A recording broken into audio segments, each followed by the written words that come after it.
Tito, unang kabanata. Si Pablo na alipin ng Diyos at apostol ni Hesukristo, ayon sa pananampalataya ng mga hinirang ng Diyos, at sa pagkaalam ng katotohanan na ayon sa kabanalan, sa pag-asa sa buhay na walang hanggan, na ipinangako ng Diyos na di makapagsisinungaling buhat pa ng mga panahong walang hanggan. Ngunit sa kanyang mga panahon ay ipinahayag ang kanyang salita sa pangangaral, na sa akin ay ipinagkatiwala ayon sa utos ng Diyos na ating tagapagligtas. Kay Tito na aking tunay na anak ayon sa pananampalataya ng lahat, biyaya at kapayapaan nawang mula sa Diyos Ama at kay Kristo Jesus na tagapagligtas natin. Dahil dito'y iniwan kita sa Kreta upang husayin mo ang mga bagay na nagkukulang at maghalal ng mga matanda sa bawat bayan na gaya ng ipinagbilin ko sa iyo.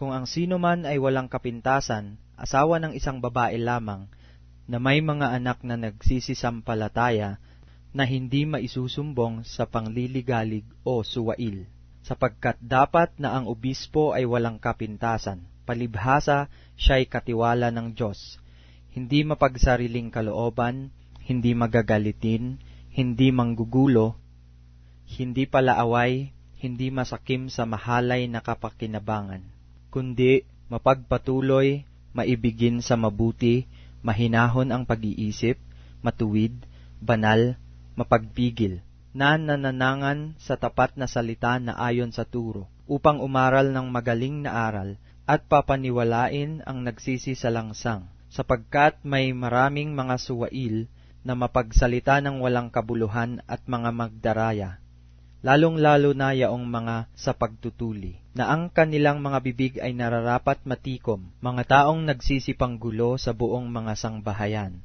na nangagtuturo ng mga bagay na di nararapat, dahil sa mahalay na kapakinabangan. Sinabi ng isa sa kanila rin, ng isang propetang sarili nila, ang mga taga-Kreta kailanpaman ay mga sinungaling, masasamang hayop, matatakaw na mga tamad.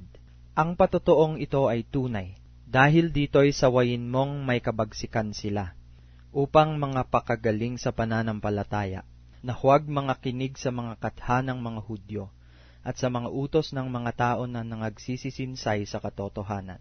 Sa malinis, ang lahat ng mga bagay ay malinis. Tatapwat sa nangahawa at di nagsisisampalataya ay walang anumang malinis, kundi pati ng kanilang pag-iisip at kanilang budhi ay pawang nanghawa.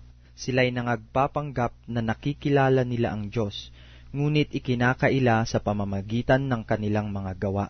Palibhasa'y mga malulupit at mga masuwayin at mga itinakwil sa bawat gawang mabuti.